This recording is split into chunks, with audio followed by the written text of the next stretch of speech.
All right, so we're going to talk a little bit about seating and posture and saddles and the secret to riding a trot. But one thing I want you guys to notice, a lot of this has to do with your saddles. Many saddles are designed to where the stirrup does not hang naturally straight down. See how that thing hangs straight down? A lot of them, the stirrup will be kind of forward a little bit, or it might have a little bit of a forward angle to it. Now this is exaggerated, but to where it hangs like that. Okay, now the reason we've discussed this first is because this will make or break a really good seat in the rider and a really good saddle and your ability to comfortably post a trot for miles and miles or whatever. Your stirrup needs to hang straight down, and after the video I'm going to show you a really cool tip for getting it to go from that to that. It can make all the difference in the world. But then you noticed once I grabbed my stirrup here, you noticed how my heel, my hip, and my shoulder are all kind of lined up. So like when I go to stand up, it doesn't force me to do like that and push myself back.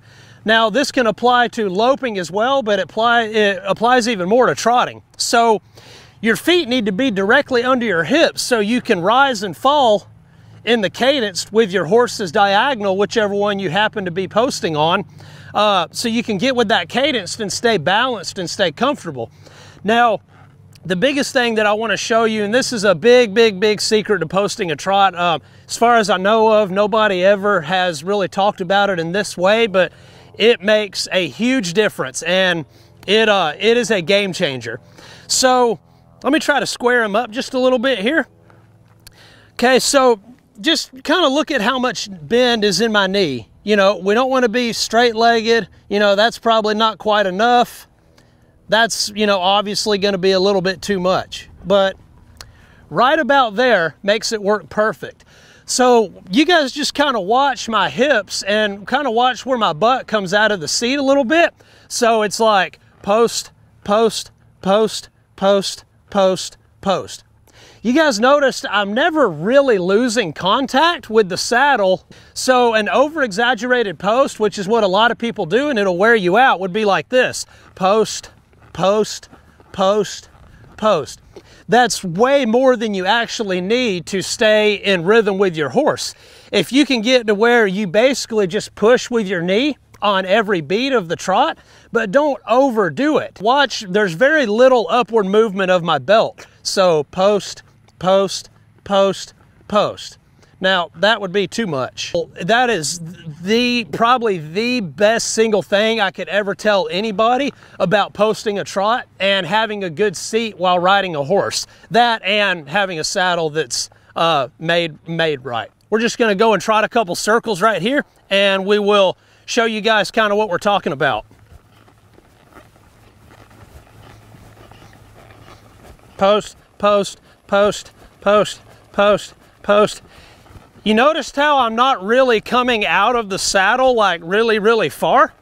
It's just up, up, up, up, up, up, up, up. I could literally do this all day long because I'm not using hardly any energy at all to post this trot, okay?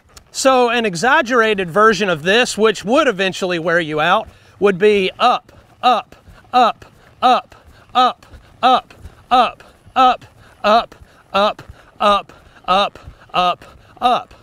So I'm doing too much with my knees and my legs and all that. Let's just tone it down a little.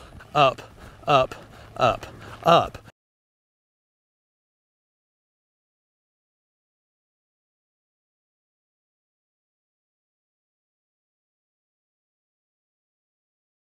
So you can sync up with that saddle, and it will make maintaining a good seat and trotting for miles and miles all day long totally possible, and you'll be able to walk the next day, which is always awesome.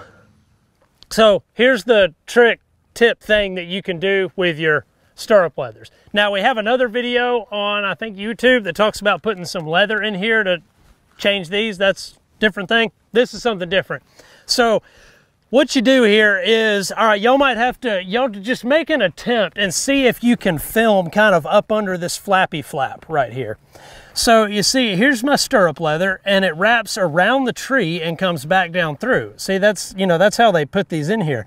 Now, like right here and right here on each side of this stirrup leather, when it goes around the tree, they put little blocks of skive down leather to hold this stirrup either right here or right here or right here or right here or whatever. So knowing that, if you did want to go to the trouble of peeling your top layer back, you could shave down, usually the one in the back, take I don't know, 3 or 4 millimeters off of it, and that's actually going to allow this whole entire stirrup leather, if it's kind of hanging too far forward, it will allow it to slide back like that.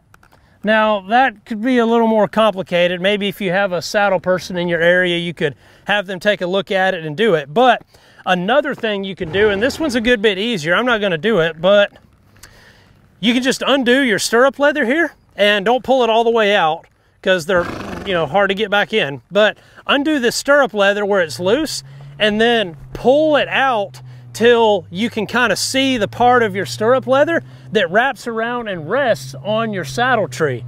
So you get that out of there, and then what you do is you soak it, maybe with a little bit of oil, or just soak it really good with water. If you could find a way to maybe tape a sponge and wrap plastic around it for overnight, it would really moisten that leather, and it's going to make it soft and make it where it can stretch.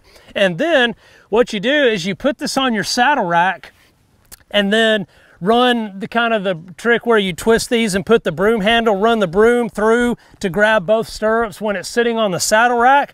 And then you can do this like out in your yard or something. Put a couple stakes in the ground, preferably don't have the saddle on your horse. That's a joke, you would have it on a saddle rack.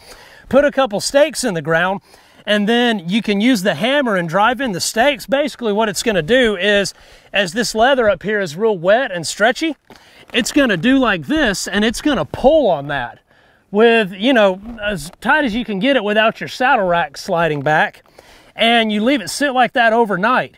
And what that's gonna do is it's gonna put a little bit of an angle, an upward angle, where this stirrup leather wraps around the tree.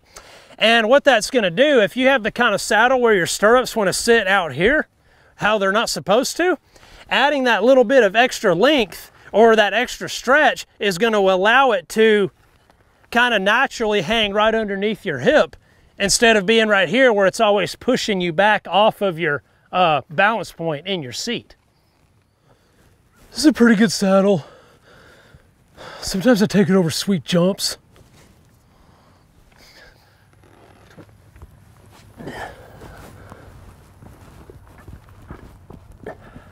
They were filming. Oh. Hey, so if you want more videos like this, plus info on special events, giveaways, upcoming promotions, all kind of cool stuff like that, just text horses to 888-111 right now. Thanks for watching. I hope it helps you out.